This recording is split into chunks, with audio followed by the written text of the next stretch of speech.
ஒரு மகிழ்ச்சியான செய்தி. இதயம் நல்லெண்ணெயின் விலை லிட்டருக்கு ரூபாய் 105 குறைஞ்சிருக்கு. செப்டம்பர் 2023ல 1 லிட்டர் இதயம் நல்லெண்ணெயின் அதிகபட்ச விலை ரூபாய் 503. ஆனா இப்ப 1 லிட்டர் இதயம் நல்லெண்ணெயின் விலை ரூபாய் 398 மட்டும்தான் தமிழ்நாட்டுல. அப்ப இனிமே எல்லாரும் இதயம் நல்லெண்ணெய் வாங்கலாம் இல்ல? 2 ஸ்பூன் போதும்.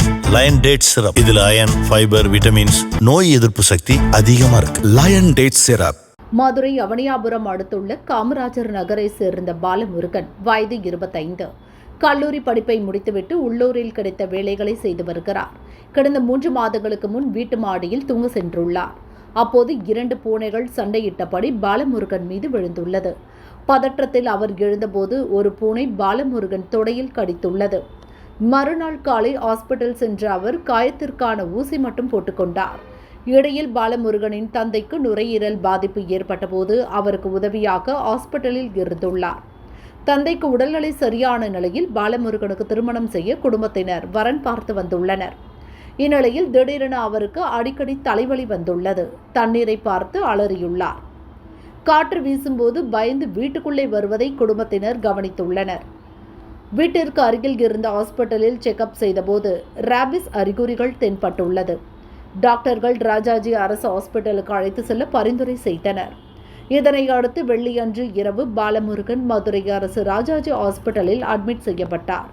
அவரது உடல்நிலையை பரிசோதித்த டாக்டர்கள் ரேபிஸ் நோய் பாதிக்கப்பட்டதை உறுதி செய்தனர். அப்போது பாலமுருகன் கூச்சலிட்டபடி ஹாஸ்பிட்டல் அறையில் இருந்து வெளியேற முயன்றுள்ளார். இதனை அடுத்து ரேபிஸால் பாதிக்கப்பட்ட பாலமுருகனை ஹாஸ்பிட்டலில் தனி அறையில் வைத்துள்ளனர். அப்போது இரவு முழுவதும் காயத்தால் ஏற்பட்ட வலியாலும் மன உளைச்சலாலும் புலம்பியபடி அங்கும் இங்கும் ஓடியபடி இருந்துள்ளார். யாரும் எதிர்பாராத வகையில் அதிகாலை அறையில் இருந்த போர்வையை கதவில் கட்டி கழுத்தை இறுக்கி தூக்கிட்டு கொண்டார். பாலமுருகன் அறையில் இருந்து சத்தம் கேட்டு நர்சுகள் ஓடி சென்று பார்த்தபோது பாலமுருகன் இறந்த நிலையில் கிடந்தார். இதுகுறித்து போலீசுக்கு தகவல் சொல்லப்பட்டது. பாலமுருகன் உடலை மீட்ட போலீசார் உடற்கூறாய்வுக்கு அனுப்பி வைத்தனர். பூனைக்கடியை அலட்சியமாக விட்டதால் 26 வயது இளைஞர் ரேபிஸ் நோயால் பாதிக்கப்பட்ட சிகிச்சை அறையில் உயிரை மாய்த்து கொண்ட சம்பவம் சோகத்தை உண்டாக்கியது. பாலமுருகன் வருமானத்தை மட்டுமே நம்பி அவரது குடும்பம் இருந்துள்ளது. என்ன செய்வது என்று தெரியாமல் தவித்து வருகிறோம் என அவரது பெற்றோர் கண்ணீர் மல்க தெரிவித்தனர். முடியாம இருந்தா தலையெல்லாம் சுத்துதுன்னா ஒவ்வொரு ஆஸ்பத்திரியா நாங்க கூட்டிட்டு போய் பார்த்தா ஒவ்வொரு இடத்துலயும் பார்க்கல எங்களை இங்க சிஹெச்சுக்கு அனுப்பிவிட்டாங்க. சிஹெச்சுக்கு அனுப்பிவிட்டோன்னே அவங்களாம் பார்த்து உனக்கு என்ன கடிச்சிச்சுப்பான்னு கேட்டேன். ஏதோ கடிச்சிச்சாப்பான்னு கேட்டேன். அவன் ஆமா எங்க வீட்டு பக்கத்துல வளர்த்த பூனை கடிச்சிச்சு அப்படின்னு சொன்ன உடனே சேர்ந்து சொல்லிட்டு அவங்க எதுவுமே கேட்கல. அந்த ரூம்ல அடைச்சிட்டாங்க. அவன் என்ன 2 நாள் நல்லா தான் இருந்தான். ஆனால் அன்றைக்கி நைட்டு என்னன்னு தெரியல, அவனாவே கத்த ஆரம்பிச்சிட்டான், கத்தி குதிக்க ஆரம்பிச்சிட்டான். அவனுக்கு என்ன பண்ணுறோன்னு அவனுக்கே தெரியல. ரொம்ப அழுது ஏதோ ஆர்ப்பாட்டெல்லாம் பண்ணான். எங்களால் அதெல்லாம் பார்க்க முடியாமல் நாங்கள் வெளியில் வந்துட்டோம். அதுக்கடுத்து பார்த்தா அவனுக்கு விரித்து படுக்க வச்சிருந்த அந்த துப்பட்டாவை எடுத்து அந்த போர்வை எடுத்து கேட்டில் மாட்டி அவனே கழுத்து விட்டு அவனே இறந்துட்டான். அந்த வலி வேதனையெல்லாம் வச்சு செஞ்சு ஆனால் என்னன்னு தெரியல, ராபிட் தாக்குன்னு தான் சொல்கிறாங்க. அவன்கிட்ட கேட்டால் 4 மாதத்துக்கு முன்னாடி பூனை கடிச்சுன்னு சொல்கிறான். ஆனால் வீட்டில் அவன் அதை எதுவுமே யாருக்கிட்டையுமே அவன் சொல்லவும் இல்லை. என்ன நடந்துச்சுன்னு தெரியல எங்களுக்கு. எங்கள் அக்கா ரொம்ப கஷ்டப்படுறவங்க. அவங்க மனநல பாதிக்கப்பட்டுட்டாங்க. இதனால அவங்க நாங்கள் எப்படி தேத்தி அவங்க நாங்கள் வீட்டுக்கு கொண்டு போகிறோன்னு எங்களுக்கு தெரியல. அவன் ஒருத்தர் வருமானத்தில் தான் இந்த குடும்பமே இருக்கு. அவன் எங்களுக்கு என்ன செய்யறதுன்னே தெரியல. சிம்டம் எதுவுமே தெரியல. 4 மாசமா நல்லா இருந்தான்.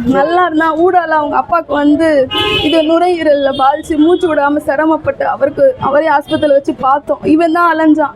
அவங்க அப்பாவுக்கு பார்த்தான். அவங்க அப்பாவை காப்பாற்றி விட்டான். அவங்க அப்பா எலும்புந்தோலாம் எப்படி அவர் நிற்கிறாருன்னே தெரியல. ரொம்ப வேதனை அவங்க குடும்பத்தில். வீட்டில் பூனை நாய் வளர்க்கக்கூடியவர்கள் அதற்கான தடுப்பூசிகளை சரியாக செலுத்த வேண்டும் என மதுரை மண்டல கால்நடைத்துறை இணை இயக்குனர் முருகன் தெரிவித்தார்.